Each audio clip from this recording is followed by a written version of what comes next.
from within the woods. It watched the group with hungry eyes.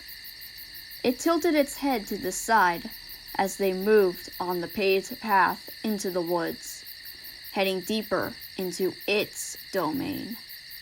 It smiled as it eyed the oddball group of kids. The girl in the yellow raincoat with the light blue eyes had its attention the most, though the red-eyed girl with the raven hair stood out too. It was odd and rare for it to see a feral red out in the wilderness.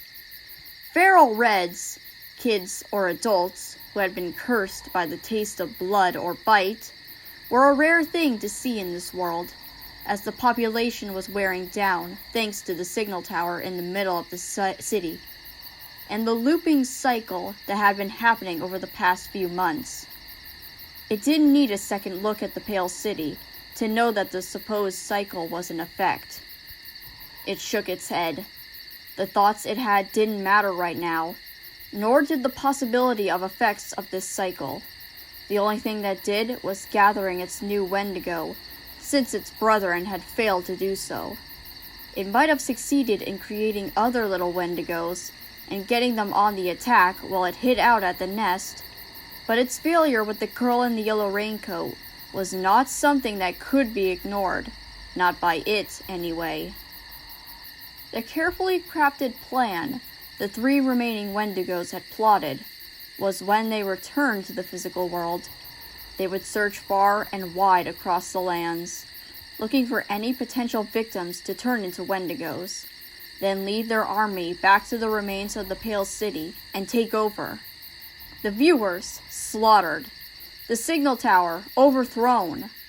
The city would fall under their might, and it would become their lair for all of eternity.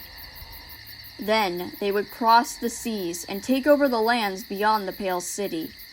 Every human would be theirs for the taking, and they would become the only species to remain in this world. The trio spread out fast.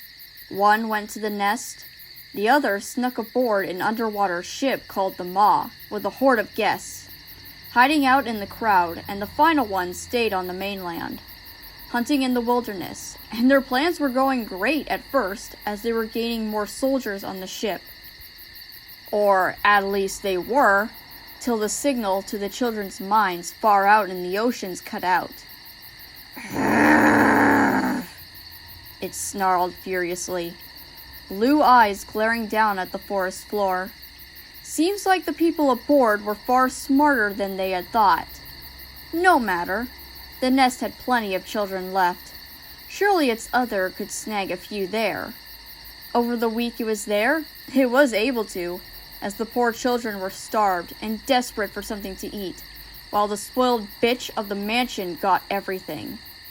There was one girl in pure white who was apparently more smarter than the others, and didn't eat the questionable meat, but still things went great. That is, until that brat in the yellow raincoat showed up and ruined everything, even though she was turned into a Wendigo. She wasn't swayed by its other's control and escaped along with her other 3 comrades, including the lady of the nest and the girl in white, after killing its other. How? How in the hell did that girl resist control and escape? It might have been because she and the raven-haired girl had a strong bond. They both had faced hell and high water together to get where they needed to, and loved each other dearly like sisters. Family. Or maybe it was something else it didn't know about. It hissed in pain, its chest burning as it saw memories it hadn't thought about in several years. It dropped the connection and ducked further into the shadows, eyes glaring at the group as they explored. No matter. It would get them, and either turn the others of her group or kill them. It just had to watch and wait. It was a patient being, so it wasn't a big problem, as it could find more children to transform. As it did so, it caught sight of a young boy with raven hair and white patches on top wandering the wilderness, hand clutching his stomach in horrible pain. It grinned evilly as it stalked through the woods, a piece of human meat in its claws. He would be its now, just like the rest of the Pale City,